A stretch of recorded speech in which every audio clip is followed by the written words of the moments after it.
তোমাদের অনেক অপেক্ষার পর শেষমেশ আমি এই ভাইরাল মোমবাতি কেকের ডেকোরেশনটা নিয়ে চলে এসেছি।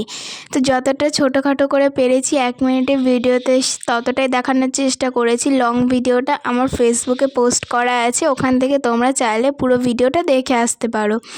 আমি এখানে কেকটা কাপ কেকই করিনি, আমি একটা গ্লাসে বেক করে নিয়েছিলাম। তারপর এখানে পাইনঅ্যাপেল ফ্লেভারের ক্রাশ দিয়ে কেকটাকে তৈরি করেছি। বড় মোমবাতিটাও সেম, ছোটোটাও সেমভাবে তৈরি করে নিয়েছিলাম। তারপরে কিছুটা হোয়াইট চকলেট গানাশ দিয়ে মোমগুলো করে নিয়েছিলাম। তারপরে কিছু পালস অ্যাড করে ডেকোরেশন করেছি একটু, যাতে বেশি সুন্দর লাগে দেখতে।